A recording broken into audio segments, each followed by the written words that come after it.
Get a job and stop being a leech, my daughter-in-law shouted in the middle of the family dinner. I burst out laughing. What she didn't know was that I was worth $5 million. So I simply replied, "Sweetheart, find yourself a new place to live. I'm glad to have you here. Follow my story until the end and comment the city you're watching from so I can see how far my story has reached. My name is Eileen, and for 3 years, I've been living a lie. Not the kind of lie you tell others, but the kind you tell yourself when you need to discover who people really are when they think you have nothing left to offer." The dinner invitation came on a Tuesday morning. Darren's voice sounded strained over the phone, the way it always did when Thalia was listening in the background. "Mom, would you like to come over for dinner Friday night?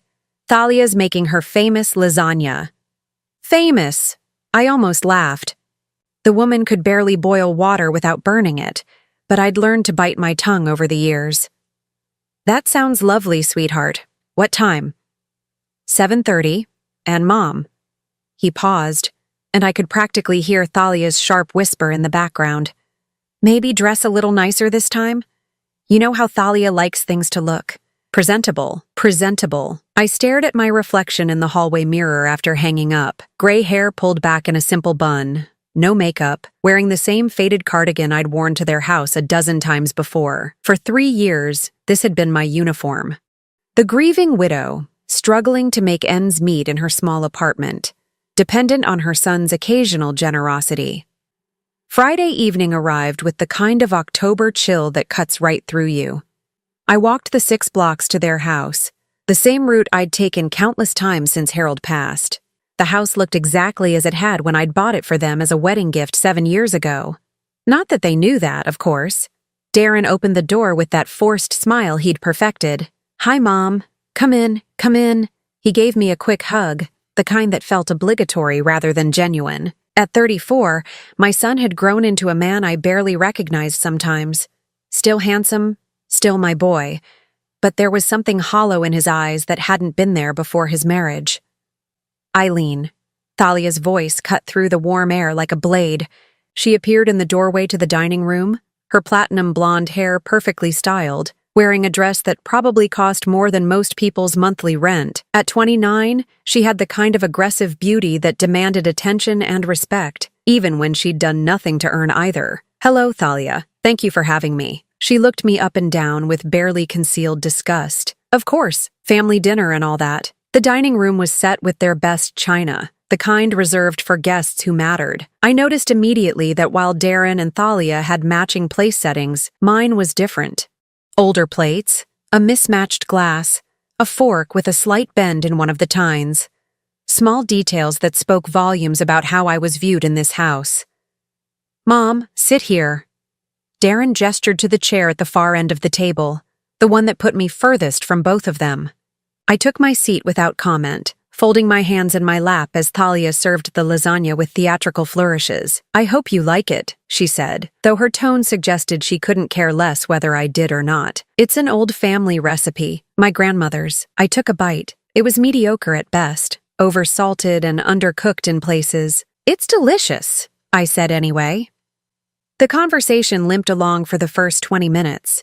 Darren talked about his job at the marketing firm, careful to avoid mentioning the promotion he'd been passed over for again. Thalia dominated most of the discussion, talking about her yoga classes, her shopping trips, her plans to redecorate the living room. "We're thinking of getting new furniture," she announced, cutting her lasagna into precise little squares. "Something more modern. The stuff we have now is so outdated." I remembered picking out that furniture with them when they'd first moved in. Thalia had loved it then, gushed about how perfect it was, but that was before she'd decided that everything in her life, including her husband's mother, needed an upgrade. "That sounds expensive," I said mildly. Thalia's eyes flashed. "Well, some people prioritize making their homes beautiful. Some people understand that you have to invest in quality." The barb was clear. I was neither beautiful nor quality, and certainly not worth investing in. I took another bite of the terrible lasagna and said nothing. "Actually, Mom," Darren began, and I could hear the reluctance in his voice. "We wanted to talk to you about something." I set down my fork and waited. Thalia leaned forward, her expression shifting into what she probably thought was concern. Eileen, we've been worried about you, living alone in that tiny apartment, struggling to make ends meet. It's been 3 years since Harold passed, and you're still not getting back on your feet. I'm managing fine, I said quietly. Are you, though? Thalia's voice took on that patronizing tone she used when she wanted to sound reasonable while delivering a blow. You can barely afford your rent. You shop at thrift stores. You don't even have a car anymore. All true, from their perspective. What they didn't know was that every choice had been deliberate. The small apartment was paid in cash. The thrift store clothes were a costume. The lack of a car was because I preferred to walk, not because I couldn't afford one. I get by, I said. Getting by isn't living, Mom, Darren said. And for a moment, I heard genuine concern in his voice. It gave me hope that somewhere underneath Thalia's influence, my real son still existed. But then Thalia took over again. The thing is, Eileen, we can't keep helping you forever. Darren works hard for his money, and we have our own future to think about. We want to start a family soon, and we need to be practical.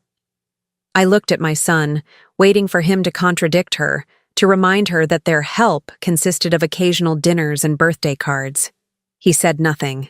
Thalia continued, emboldened by his silence. What we're trying to say is, maybe it's time you thought about getting a job. You're only 64. Lots of people your age work. Walmart is always hiring greeters. The suggestion hung in the air like smoke. Walmart greeter.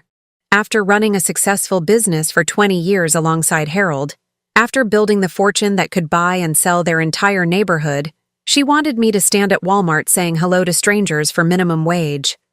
A job, I repeated slowly. Yes. Thalia's eyes lit up like she'd just solved world hunger. Something to give you purpose, you know? Independence. Self-respect. Self-respect. The irony was so thick I could taste it. I've been thinking about your situation a lot lately, Thalia went on, clearly pleased with herself. And I realized what the problem is. You've gotten too comfortable being dependent on others. On Darren. It's not healthy for any of us. I felt something cold settle in my chest. Not anger exactly. Something calmer and far more dangerous. Is that what you think I am? I asked. Dependent? Well, Thalia glanced at Darren, seeking backup. I mean, let's be honest here. You rely on us for everything. Every time there's a bill you can't pay, every time something breaks in your apartment, who do you call? The answer was no one. I hadn't asked them for a dime since Harold's funeral. But apparently, in Thalia's mind, my very existence was a burden. I see, I said softly. Don't take it personally, Thalia continued, warming to her theme. It's just that Darren and I are trying to build something here. We're young, we're ambitious, and we can't be constantly worried about supporting someone who won't even try to support herself. Won't even try. The words echoed in my mind as I looked at this woman who'd never worked a day in her life, who spent her husband's paycheck on designer handbags and spa treatments, who lived in a house she didn't know I owned while lecturing me about self-sufficiency. Thalia, I said, my voice barely above a whisper. Yes? I looked directly into her eyes, and for the first time in 3 years, I let her see something real, something that made her lean back slightly in her chair. You have no idea what's coming for you. The silence that followed was deafening. Darren shifted uncomfortably in his seat. Thalia's mouth opened and closed like a fish gasping for air. Excuse me? She finally managed. I stood up slowly, my movements deliberate and controlled. Thank you for dinner. The lasagna was exactly what I expected. I walked to the front door, my footsteps echoing in the sudden quiet. Behind me, I could hear Thalia's sharp whisper. Did she just threaten me? At the door, I turned back. Both of them were staring at me from the dining room doorway. Darren looked confused. Thalia looked rattled. Oh, and Thalia, I said, my hand on the doorknob. About that job advice? What about it? I smiled. It wasn't a warm smile. You might want to start updating your own resume. 3 days passed before Darren called. I'd been expecting it, of course. Thalia wouldn't have let him rest until he'd gotten some answers about my bizarre behavior at dinner. I was in my small apartment, sitting by the window with my morning coffee, when the phone rang. Mom? His voice was cautious, like he was speaking to someone who might be unstable. Can we talk? Of course, sweetheart. Would you like to come over? There was a pause. In 3 years, Darren had never once visited my apartment. He'd offered to help me move in, but I'd declined. He'd suggested stopping by for coffee, but there was always some excuse from Thalia about why that wouldn't work. Now, faced with the possibility of actually seeing how his mother lived, he sounded uncertain. Yes. Okay. I'll be there in an hour. I spent the next 60 minutes preparing for the most important conversation I'd had with my son in years. I made his favorite coffee, the expensive kind I kept hidden in the back of my cupboard. I put away the financial documents I'd been reviewing. I changed from my usual thrift store cardigan into something slightly nicer, though still carefully modest. When he arrived, Darren looked around the small apartment with barely concealed pity. 1 bedroom, a tiny kitchen, furniture that looked like it had come from yard sales, which technically some of it had. The rest I'd bought specifically to create this impression. Mom, this place is... He struggled for words. Small? I suggested. I was going to say depressing. I poured him coffee in one of my good cups, another little luxury I kept hidden from view most of the time. He took a sip and looked surprised. This is really good coffee. I splurge occasionally. We sat across from each other at my small kitchen table. For a moment, neither of us spoke. Then Darren cleared his throat. About Friday night. Yes? Thalia's really upset. She thinks you threatened her. I met his eyes steadily. What do you think? He shifted in his chair. I think something's going on with you that I don't understand. You've been different lately. Distant. And then Friday, the way you looked at Thalia, the things you said. The things I said were true. What does that mean, Mom? You told her she has no idea what's coming for her. That sounds like a threat.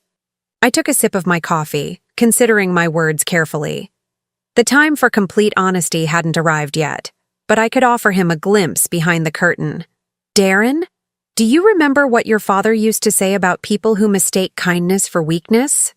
He said they learn the difference eventually. Exactly. I set down my cup. For 3 years, I've been kind, patient. I've watched your wife treat me like a burden, an embarrassment, a problem to be solved.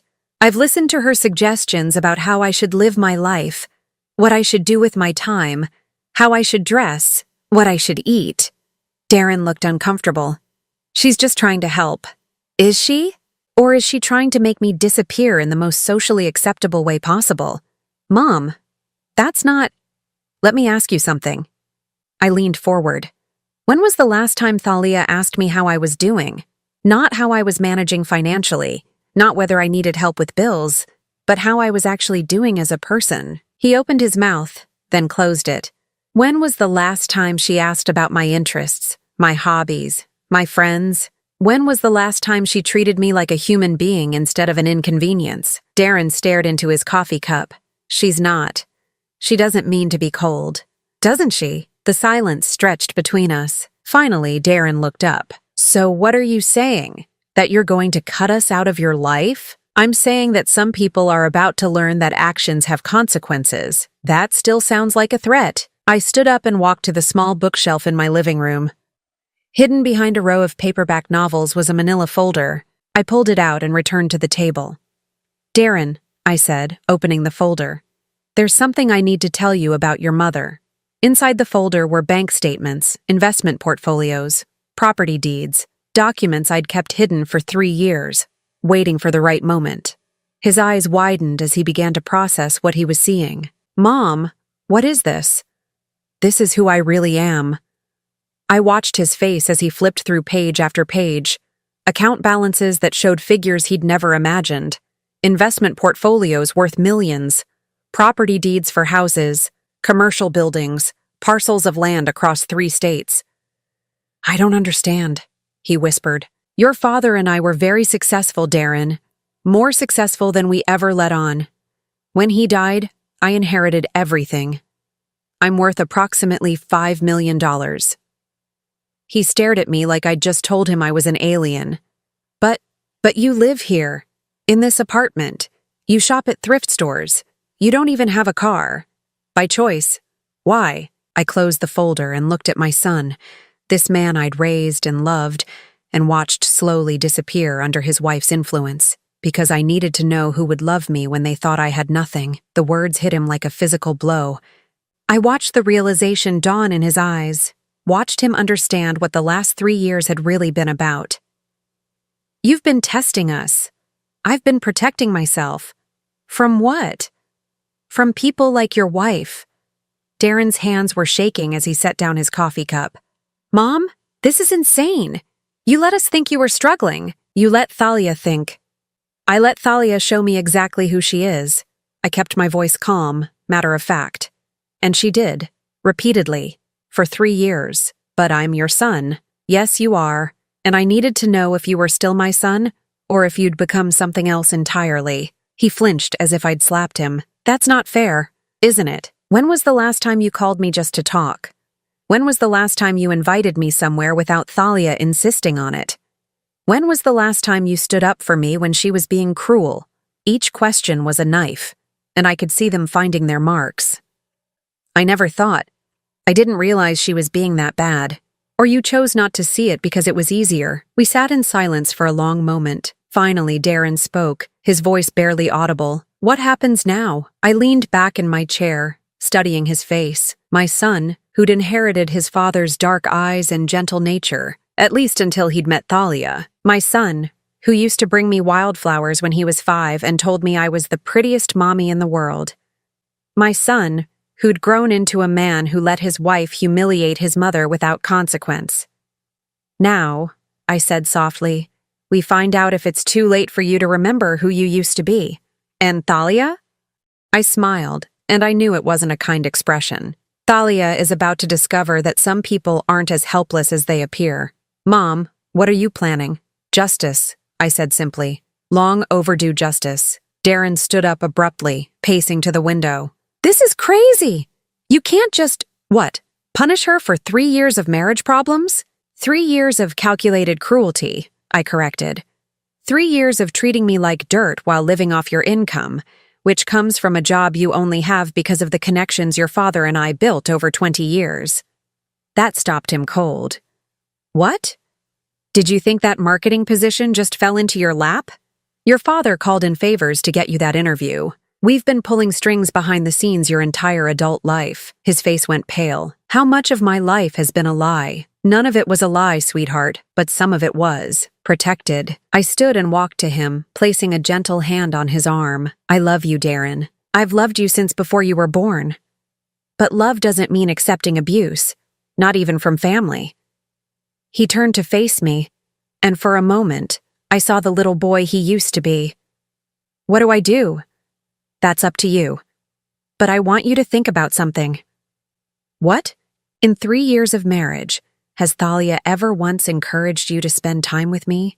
Has she ever suggested that maybe, just maybe, I might have value beyond what I could provide financially? He opened his mouth to answer, then closed it. That's what I thought. I squeezed his arm gently. Some storms are coming, sweetheart. When they hit, you'll have to decide which side of them you want to be on. Is that a threat? It's a promise, I said. And unlike some people in your life, I always keep my promises. I gave them a week to process what I'd told Darren. A week for him to go home, look at his wife with new eyes, and decide what kind of man he wanted to be. A week for Thalia to wonder what exactly I'd meant by my parting words at their dinner table. The call came on a Wednesday morning. Thalia's voice, sharp and demanding, cut through the peaceful quiet of my apartment. Eileen, we need to talk, right now. Good morning to you too, Thalia. Don't play games with me. Darren told me about your little revelation about the money. I smiled, settling into my favorite chair with my coffee. Did he? Yes, he did. And I want to know what kind of sick game you've been playing. What kind of game do you think I've been playing? Her voice rose an octave. You let us think you were poor. You sat there and let me worry about you. Let me try to help you. And all this time you were secretly rich. Let her worry about me. Let her try to help. The revisionist history was breathtaking, even for Thalia. I see. And how exactly did you help me, dear? We invited you to dinner. We included you in family events. You mean the dinners where you served me on mismatched plates and lectured me about getting a job at Walmart? Silence. Then, you're coming over. Tonight. We're settling this. Am I? Yes. 7 o'clock. And Eileen? You owe us an explanation. The line went dead. I set the phone down and finished my coffee, thinking about the conversation that lay ahead. Then I walked to my bedroom closet and pushed aside the thrift store cardigans and discount dresses. In the back, wrapped in protective garment bags, hung the clothes I used to wear, the clothes that reflected who I really was. I selected a black dress, elegant but not flashy, real jewelry, not costume pieces, shoes that cost more than Thalia spent on groceries in a month. When I looked in the mirror, I saw a woman who could buy and sell everything Thalia had ever owned without checking her bank balance. It was time to stop hiding. I arrived at their house at exactly 7 o'clock, the same house I'd purchased for them 7 years ago, though they'd never known it. The same house whose mortgage I'd been quietly paying through a property management company, letting them believe Darren's salary covered it. Darren answered the door, and his eyes widened when he saw me. "Mom, you look different. Like yourself," he said quietly. "Like you used to look when Dad was alive." Thalia appeared behind him, and her expression was pure venom. She'd dressed for battle, too, in a designer outfit that probably cost more than most people's monthly salary. But next to the quiet confidence of real wealth, her attempts at intimidation looked like a child playing dress-up. "Well, well," she said, looking me up and down. "The poor widow has quite the wardrobe hidden away. Among other things," I replied mildly. We moved to the living room, the same room I'd helped them furnish when they'd first moved in. I took a seat on the sofa I'd helped them pick out, in the house I'd bought, surrounded by the life I'd made possible for them. "Okay," Thalia said, positioning herself like a prosecutor about to deliver closing arguments. "Let's hear it. The whole truth. What would you like to know? Everything. How much money do you have? Why did you lie to us? What kind of person pretends to be poor for 3 years?" I folded my hands in my lap and looked at her calmly.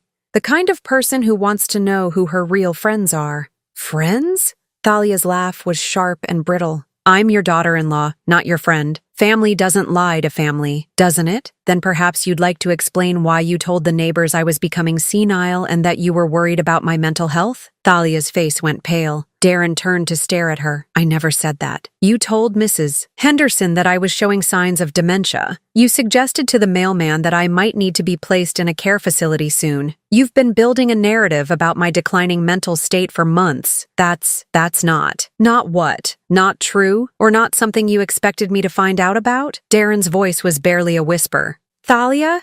Is that true?" She spun toward him, eyes blazing. I was concerned. She was acting strange, saying weird things, dressing like a bag lady. I thought she might be losing it. "Or," I said softly, "you were laying groundwork for having me declared incompetent so you could access what you thought was Harold's life insurance money." The accusation hung in the air like a blade. Thalia's mouth opened and closed soundlessly. "That's insane," she finally managed. "Why would I do that?" I reached into my purse and pulled out a manila envelope. "Because 3 months ago, you contacted an elder law attorney. You inquired about the process for obtaining guardianship over an elderly relative who was showing signs of mental decline." Darren shot to his feet. "What?" I opened the envelope and pulled out printed emails, phone records, consultation notes. "You wanted to know how quickly the process could be completed and whether there were ways to expedite it if the relative had significant assets. How did you get those?" Thalia's voice was barely audible. "Money opens many doors, dear, including the ones you thought were locked." Darren was staring at his wife like he'd never seen her before. "Thalia, please tell me this isn't true." "It's not what it looks like," she said desperately. "I was just worried about her. I wanted to know what options we had if she really was getting sick." "Funny thing about that," I continued. "The attorney's notes indicate you were particularly interested in whether guardianship would give you access to bank accounts and investment portfolios. You specifically asked about liquidating assets for the patient's own good." The color drained from Thalia's face completely. She sank into a chair, her hands shaking. "Mom," Darren said, his voice hollow. Please tell me you're making this up. I'm afraid not, sweetheart. But why? Why would she do this? I looked at Thalia, who was staring at the floor, and felt something that might have been pity if she'd deserved it. Because she never loved you, Darren. She loved what she thought you could provide. And when it became clear that your salary alone wasn't enough to fund the lifestyle she wanted, she started looking for other sources of income. That's not true, Thalia whispered. Isn't it? Then explain the credit card debt you've been hiding from your husband, the shopping sprees you've been financing with cash advances, the jewelry you've been pawning and replacing with fakes. Darren's face went white. What? I pulled out another set of documents. Your wife has been living beyond your means for 2 years. She owes $43,000 on cards you don't know about. Thalia, is this true? She finally looked up and her face was streaked with tears. But they weren't tears of remorse. They were tears of rage. You bitch, she hissed at me. You vindictive, manipulative bitch. You set me up. I didn't set you up, dear. I simply stopped protecting you from the consequences of your own choices. She stood up, swaying slightly. You think you're so smart, don't you? You think you've won? Won what? You wanted to destroy my marriage, and you did it. Congratulations. I stood as well, and suddenly the small apartment version of me was gone completely.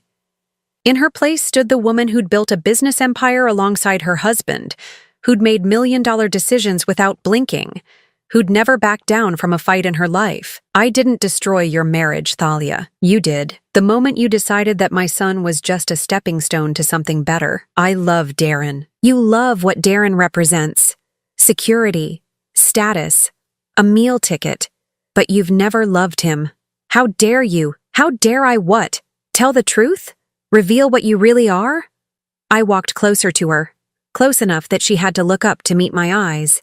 You want to know what's really going to happen here, Thalia? What? You're going to pack your things and you're going to leave this house. Tonight. She laughed, high and wild. You can't make me leave my own home. Actually, I can.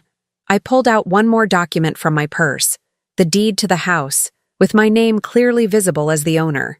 This house belongs to me. It always has. Darren, and you have been living here as my guests for 7 years. The silence that followed was deafening. Darren stared at the deed like it was written in a foreign language. Mom, what does this mean? It means your wife has 30 minutes to pack a bag and get out of my house. Thalia was shaking now, fury and fear warring in her expression. You can't do this. I have rights. Tenant rights. You're not a tenant. You're a guest who's overstayed her welcome. I folded the deed and put it away. 30 minutes, Thalia. After that, I call the police and have you removed for trespassing. Darren! She turned to him desperately. Say something. This is our home. But Darren was still staring at the spot where the deed had been, processing the full scope of what he'd just learned. Darren! She screamed. He looked up at her, and his expression was that of a man seeing clearly for the first time in years. Get out, he said quietly. What? Get out of my mother's house. Thalia's face crumpled, but I felt no satisfaction in her tears. Only tired relief that the charade was finally over. This isn't over, she said, looking at me with pure hatred. You think you've won, but this isn't over. I smiled, and I made sure she could see exactly how little her threats meant to me. Oh, but it is, dear. This is just the beginning of what happens to people who mistake my kindness for weakness. She ran from the room, her footsteps pounding up the stairs. I could hear her throwing things around, slamming drawers, sobbing with rage. Darren and I stood in the living room, surrounded by the wreckage of his marriage and the echoes of 3 years of lies finally exposed to the light. Mom, he said finally. Yes? I'm sorry. I know you are, sweetheart. What happens now? I walked to the window and looked out at the quiet street, thinking about second chances and the price of forgiveness. Now we find out if it's possible to rebuild what we lost. The calls started the next morning. First my sister-in-law, Margaret, Harold's brother's wife, her voice tight with disapproval. Eileen, what in God's name has gotten into you? Thalia called me crying last night. She says you threw her out of her own home.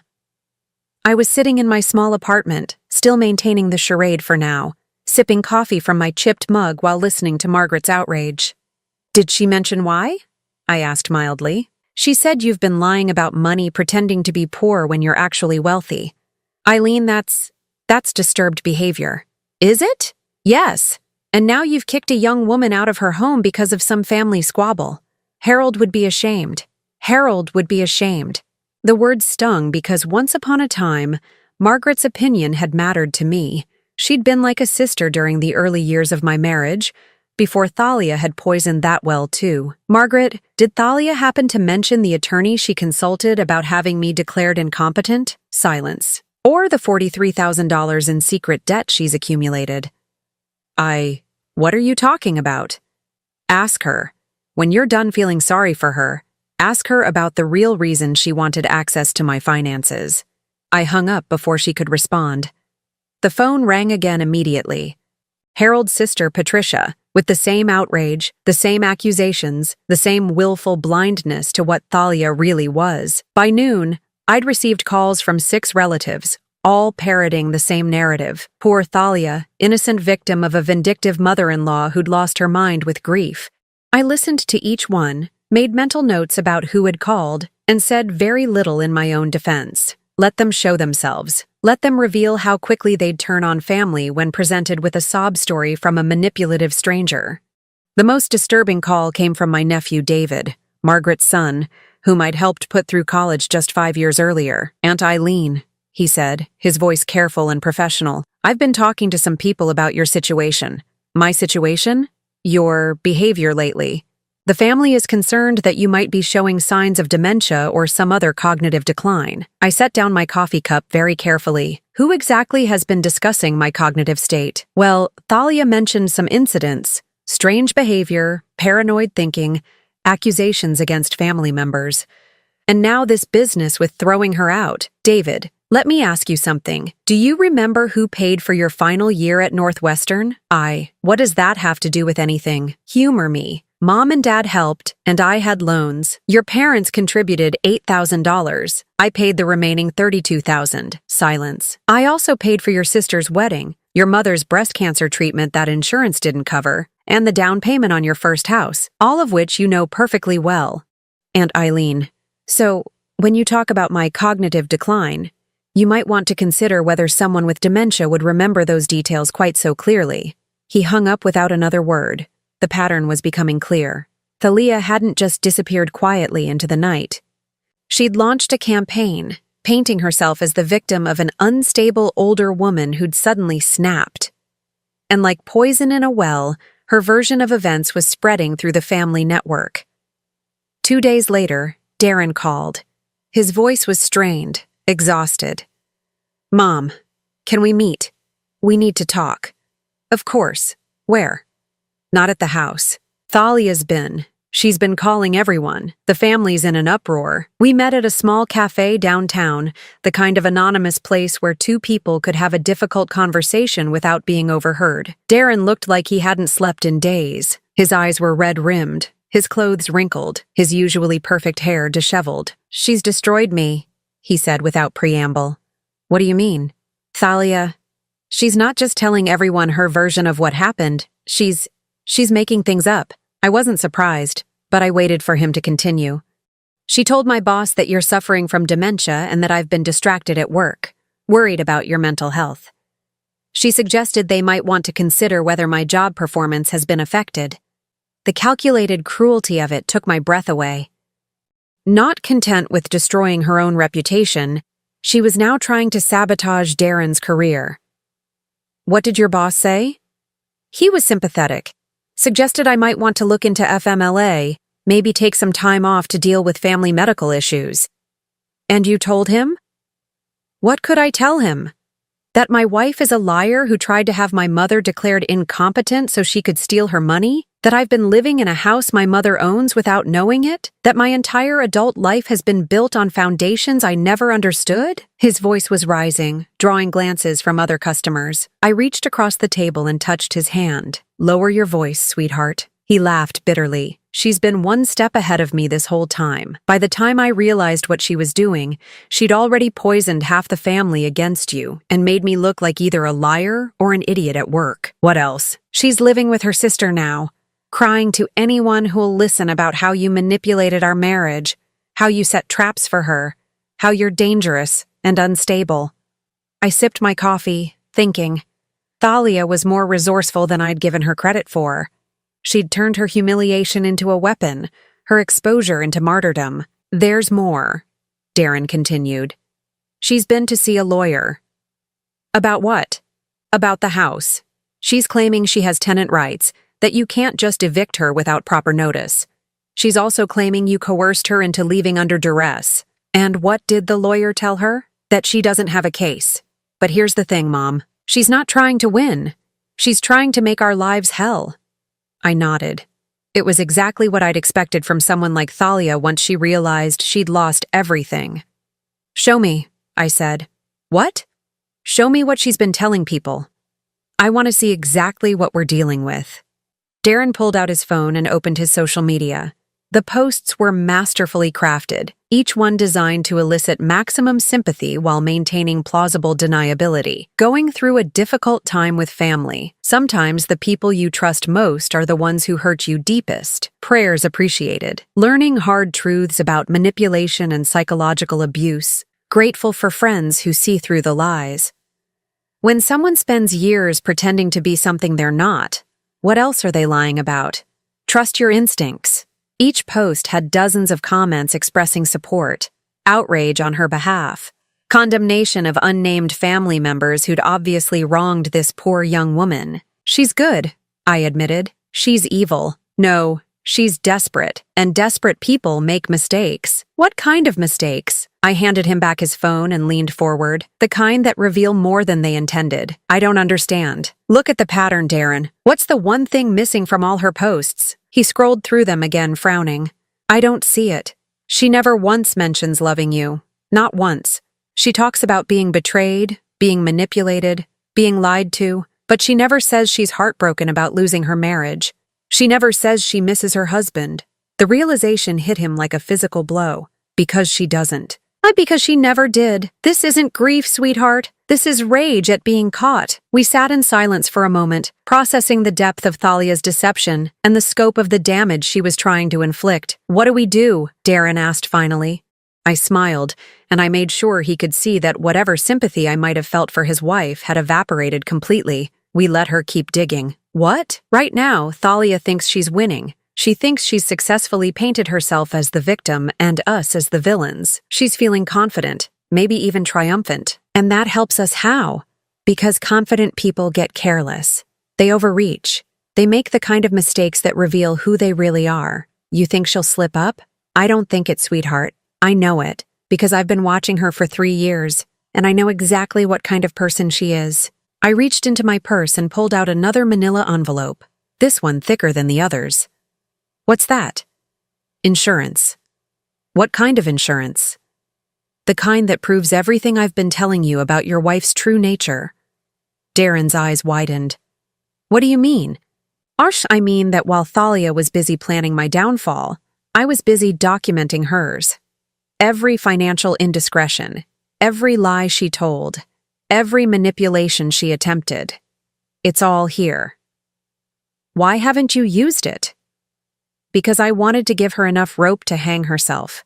And judging by her behavior over the last few days, I'd say she's about to tie the noose. Mom, what are you planning? I stood up, gathering my things with the careful precision of someone who'd been planning this moment for a very long time. Justice, sweetheart. Pure, simple justice. And what does that look like? I looked at my son, this man I'd raised and loved and watched nearly lose himself to a woman who'd never deserved him. It looks like the truth. All of it. Every ugly, manipulative, calculating piece of it. When? Soon, I said. Very soon. Because if there's one thing I've learned about people like Thalia, it's that they can't resist trying to land one final blow. And when she does, we'll be ready. I didn't have to wait long for Thalia to make her fatal mistake. It came exactly 1 week after our conversation at the cafe, in the form of a phone call that would expose everything she really was. The call came to my apartment at 2:30 in the afternoon. I was reviewing some investment portfolios when the phone rang, the caller ID showing a number I didn't recognize. Mrs. Holloway, this is Detective Sarah Martinez with the Sacramento Police Department. My blood went cold. Yes? Ma'am, I need to ask you some questions about a report that's been filed against you. Allegations of elder abuse and financial exploitation. I set down my papers very carefully. I'm sorry, what? A young woman named Thalia Holloway has filed a complaint alleging that you've been the victim of financial abuse by family members, and that those same family members are now retaliating against her for trying to help you. The audacity was breathtaking. Even for Thalia, this crossed a line I hadn't expected her to cross. Detective Martinez, I think there's been some confusion. Ma'am, could you come down to the station? We'd like to get your side of the story. Of course. I'll be there within the hour. I hung up and immediately called my attorney, Jonathan Reeves, a man who'd been handling my legal affairs since Harold's death. Jonathan, I need you to meet me at the Sacramento Police Department immediately. What's happened? My former daughter-in-law has accused my son and me of elder abuse and financial exploitation. There was a pause. That's a serious charge, Eileen. Yes, it is, and completely fabricated. I'll be there in 30 minutes. I changed into one of my better outfits, gathered every document I thought I might need, and drove to the police station in the BMW I kept garaged across town. It was time to stop hiding who I really was. Detective Martinez was a woman in her 40s with kind eyes and a no-nonsense demeanor. She looked surprised when I walked into the interview room with Jonathan, both of us dressed like the successful professionals we were. Mrs. Holloway, I have to say, you're not quite what I expected based on the report we received. What exactly did the report say? She consulted her notes. According to Ms. Thalia Holloway, you're a vulnerable elderly woman who's been systematically financially abused by your son and his wife. She claims they've been stealing from you, controlling your access to money, and forcing you to live in substandard conditions. I looked at Jonathan, who nodded slightly. She also claims that when she tried to intervene on your behalf, your son became violent and threatening, and that you've been turned against her through manipulation and possibly psychological abuse. I see. And what evidence did she provide to support these claims? She provided photos of your apartment, which she says demonstrate the poor conditions you're forced to live in. She also provided what she claims are financial documents showing discrepancies in your accounts. Detective Martinez pulled out a folder and showed me printed photographs of my small apartment. Pictures taken through windows, showing the modest furniture, the small kitchen, the carefully maintained appearance of poverty I'd been cultivating. She also provided these, the detective continued, pulling out photocopied bank statements that showed my checking account, the one I used for daily expenses. The balance was consistently low, rarely more than a few $100s. Detective, I said calmly, may I ask when these photos were taken? She says within the last month. And she obtained them how? She says she was concerned about your welfare and wanted to document your living conditions. So she was stalking me. Detective Martinez looked uncomfortable. She characterized it as conducting welfare checks. Jonathan leaned forward. Detective, has anyone bothered to verify any of Ms. Thalia Holloway's claims? We're in the process of investigating. Good, I said, reaching into my purse, because I have some documents that might interest you. I placed my real bank statements on the table, the ones showing my actual financial position. Detective Martinez's eyes widened as she processed the numbers. Mrs. Holloway, these show assets of approximately $5 million, yes. But the statements Ms. Thalia provided show one account, my household expense account.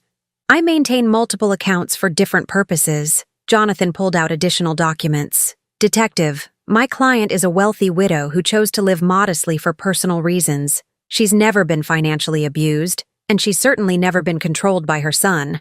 Then why would Ms. Thalia make these accusations? I smiled grimly. Because she's the one who attempted financial exploitation, and when she was caught, she decided to try one last desperate gambit. I pulled out the envelope I'd shown Darren at the cafe, the one containing evidence of Thalia's real activities. These documents show that Ms. Thalia Holloway contacted an elder law attorney about obtaining guardianship over me. She specifically inquired about gaining access to what she believed were substantial assets. Detective Martinez studied the documents, her expression growing more serious. She also accumulated over $40,000 in secret debt during her marriage, debt she was hiding from her husband while pressuring him to extract money from me. How did you obtain these documents? Legal investigation services. When someone is attempting to have you declared incompetent, you tend to want to know everything about their motivations and methods. I pulled out more papers. These show her online searches for information about elder abuse, conservatorship laws, and how to prove someone is mentally incompetent. All conducted in the weeks before she began spreading rumors about my mental health. The detective was quiet for a long moment, reviewing everything I'd provided. Mrs. Holloway, if what you're telling me is true, then Ms. Thalia has filed a false police report. Yes, she has. That's a serious crime. Yes, it is. Detective Martinez looked at Jonathan. What does your client want to do about this? We want Ms. Thalia prosecuted to the full extent of the law, he said without hesitation. And, I added, we want a restraining order preventing her from contacting me, my son, or any member of our family. The detective nodded slowly. I'll need to discuss this with the district attorney's office, but based on what you've shown me, it appears Ms. Thalia Holloway has committed several crimes. What happens now? I asked. Now we arrest her. 2 hours later, I was sitting in my real apartment, the luxury penthouse I'd called home for the past 3 years, when Darren called. Mom, the police just called me. They arrested Thalia. I know. You know? How do you? Mom, where are you? I went by your apartment, and it's empty. I looked around my real home, the one with floor-to-ceiling windows overlooking the city, the one filled with the antiques and artwork Harold and I had collected over 20 years of marriage. I'm at home, sweetheart. What do you mean? I mean, I'm at my real home. The apartment was just another costume. Silence. Then, Mom, I don't understand anything anymore. Come to the Meridian Towers on 5th Street, penthouse level. I'll explain everything. 30 minutes later, Darren stood in my real living room, staring at surroundings that probably cost more than most people made in a year. This is where you've been living? This is where I've always lived. Even when I was visiting you in that little apartment, I came home to this. He sank into one of my leather chairs, his head in his hands. She really tried to have you declared incompetent. Yes? And she filed a false police report. Yes? Why? Why go that far? I poured myself a glass of wine from a bottle that cost more than Thalia spent on shoes in a month. Because she's not just greedy, Darren. She's genuinely malicious. When she realized she couldn't get what she wanted through manipulation, she decided to destroy us both out of spite. What happens to her now? She'll be prosecuted for filing a false report, attempted fraud, and possibly stalking. She'll likely serve some jail time, and she'll definitely have a criminal record. He was quiet for a long time, processing everything. I feel like I don't know anything about my own life, he said finally. You know the important things. You know I love you. You know you're a good man who got caught up with a bad woman. You know you have a second chance to build something real. Do I? Do we? I looked at my son, this man I'd raised and protected, and almost lost to someone who'd never deserved him. That depends. On what? On whether you can forgive yourself for not seeing who she really was, and whether you can forgive me for the test I put you through. You were protecting yourself. I was, but I was also testing you. And that's not fair. A mother shouldn't have to test her child's love. Darren looked up at me, and for the first time in years, I saw the boy he used to be before Thalia had gotten her claws into him. Can we start over? I'd like that very much. No more tests, no more games, no more lies, no more tests, I agreed. But, sweetheart? Yeah? If you ever bring home another woman like Thalia, I'm moving to Europe and not leaving a forwarding address. For the first time in months, my son laughed. Really laughed. Deal, he said. Definitely deal. 6 months later, I was sitting on my terrace watching the sunset paint the city in shades of gold and amber when Darren called with news I'd been expecting. The divorce is final, he said, his voice lighter than it had been in years. How do you feel? Free. Terrified, but free. I smiled, understanding exactly what he meant. Freedom after prolonged captivity was always a mixture of relief and uncertainty. And Thalia, sentenced to 6 months in county jail, 3 years probation, and she has to pay restitution for the legal costs her false report generated. Good. She also has a restraining order that prevents her from contacting either of us for 2 years. Even better. There was a pause. Then Darren asked the question I'd been waiting for. Mom, can I ask you something? Of course. When did you know? When did you know she was going to try something like this? I sipped my wine, thinking back to the moment I'd first realized what Thalia truly was. The second week after your father's funeral, she came to visit me, supposedly to check on how I was doing. I remember that. She spent 5 minutes asking about my grief and 45 minutes asking about Harold's life insurance, his investments, what kind of inheritance I'd be leaving you someday. She was grieving too. Dad had been like a father to her. No, sweetheart. She was calculating. There's a difference. I could hear him processing this, probably remembering that visit with new understanding. That's when I decided to test her, to see if my suspicions were correct. And they were. Unfortunately, yes. But Darren, I want you to understand something. I didn't do all this just to prove Thalia was terrible. I did it to save you. Save me from what? From a life with someone who would have destroyed you piece by piece. She wouldn't have stopped with trying to control your mother. Eventually, she would have controlled every aspect of your life. The silence stretched between us, comfortable now in a way it hadn't been for years. I have something to tell you too, he said finally. What's that? I've been seeing someone, my heart clenched, half with hope and half with protective fear. Tell me about her. Her name is Rebecca. She's a teacher at the elementary school near my office. We met at a coffee shop 3 months ago. And she doesn't know anything about our money. She thinks I'm just a regular guy with a regular job who lives in a house I inherited from my grandmother. I laughed despite myself. You told her you inherited my house? Well, technically that's true, isn't it? I mean, someday? Someday? Yes. What's she like? She's normal, kind. She volunteers at an animal shelter on weekends. She drives a 10-year-old Honda and thinks Olive Garden is fancy dining. Do you love her? Another pause, longer this time. I think I could. But Mom, I'm scared. Of what? Of not being able to tell the difference between real love and manipulation. Of making the same mistake again. I stood up and walked to the edge of my terrace, looking out over the city where my son was learning to rebuild his life. Sweetheart, can I tell you something your father used to say? What? He used to say that the difference between love and manipulation is that love makes you feel like the best version of yourself, while manipulation makes you feel like you're never good enough. I like that. How does Rebecca make you feel? Like I used to feel, before. Like I'm enough just as I am. Then trust that feeling, and trust yourself. You're not the same man who fell for Thalia's games. You're wiser now. I hope so. I know so. But Darren. Yeah? When you're ready, I'd like to meet her. Really? Really. And this time, I promise to be myself from the beginning. No tests, no costumes, no games. She might be intimidated by all this. I could hear him gesturing at what I assumed was his memory of my penthouse. Then we'll meet somewhere neutral, somewhere that puts her at ease. You'd do that? Sweetheart, I've spent 3 years pretending to be someone I'm not. I'm tired of pretending. If Rebecca is someone who might become important to you, then she's someone I want to know. What if she doesn't like you? Then she's not the right woman for you. And what if you don't like her? I smiled, remembering my promise about moving to Europe. Then I'll keep my opinions to myself unless you ask for them. Mom? Yes? Thank you. For what? For saving me, even when I didn't know I needed saving. After we hung up, I stayed on the terrace as the sky darkened and the city lights began to twinkle below.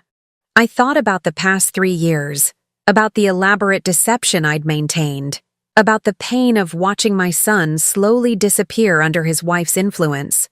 I thought about Harold, who would have handled this situation completely differently. He would have confronted Thalia directly, probably within the first month of noticing her behavior. But then again, Harold had never had to wonder whether people loved him for himself or for his money. That particular burden had fallen to me after his death. My phone buzzed with a text message. Margaret, Harold's sister-in-law, the first person to call and condemn me when Thalia had launched her campaign of lies. Eileen, I owe you an apology. I had lunch with Patricia today, and we pieced together the timeline of what really happened. I'm ashamed that I believed Thalia's lies without even asking for your side of the story. Can we talk? I stared at the message for a long time before responding. Margaret, apology accepted. But I think we both learned something important about making judgments without all the facts. Her response came quickly. We did. And Eileen? I'm proud of you for protecting yourself and Darren. That took incredible strength. More messages followed over the next hour. Patricia, David, even some cousins I'd barely spoken to in years. All of them apologizing, all of them admitting they'd been too quick to believe Thalia's version of events. I answered each one with grace, but I made mental notes about who had jumped to condemn me and how quickly they'd done it. Some relationships could be repaired, but they would never be quite the same. The last message of the evening came from an unexpected source. Detective Martinez. Mrs. Holloway, thought you'd want to know that Ms. Thalia attempted to contact you through the jail's phone system today. The call was blocked due to the restraining order, but I wanted you to be aware. I wasn't surprised.